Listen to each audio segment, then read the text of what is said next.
Restoration. Morning. Giving honor to God, who is the head of my life, to my pastor, senior, superintendent Warren Goodson, and to First Lady Jenna Cole Goodson, to all you elders, missionaries, ministers, deacons, and all you people of God. The person I am going to be talking about is the thief on the cross. We don't know much more about the thief on the cross other than he was a criminal. He was crucified next to Jesus, and Jesus brought him to paradise at his death. May you please go with me to Luke chapter 23, verse 2 through 43. When you have it, say amen.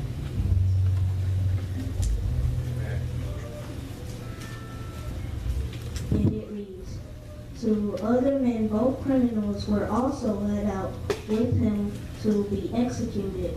When they came to the place called the Skull, they crucified him there, along with criminals, one on his right, the other on his left.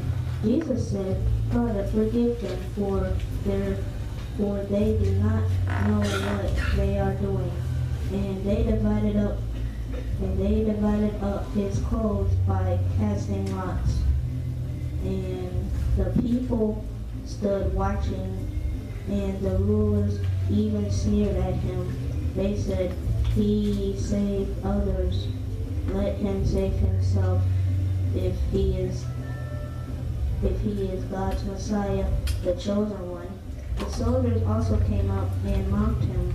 They offered him wine vinegar and said, if you are the King of Jews, save yourself.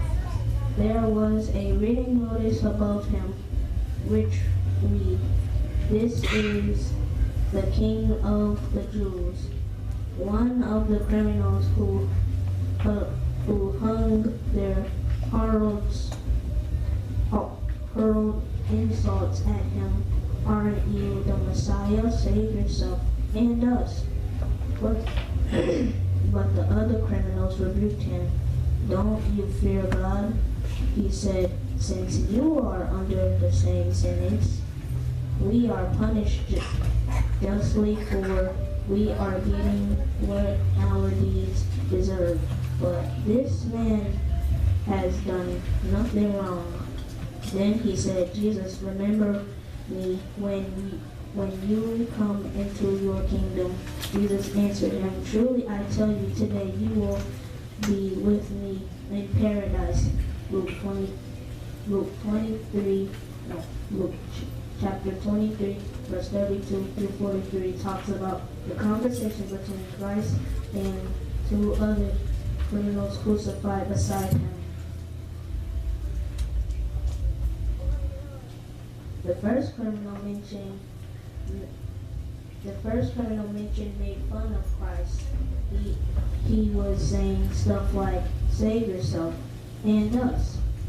Chapter 23, verse 29, while the other criminals of who I am speaking about was defending Jesus in a humble manner, talking about the justice of God and his nonsense. His response to the one who was mocking Christ, he asks, do you not fear God, since you are under the same sentence of so-called condemnation? And we indeed justly, for we are receiving the due reward of our deeds. But this man has done nothing wrong. Chapter 40, verse 41, when he begged Jesus, saying, remember me, you come into your kingdom.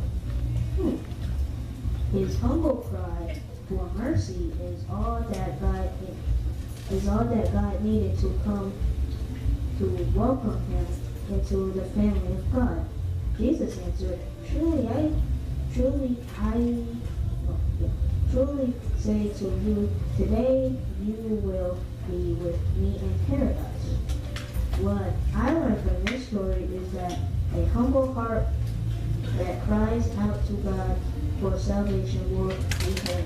Everyone who calls on the name of the Lord will be saved.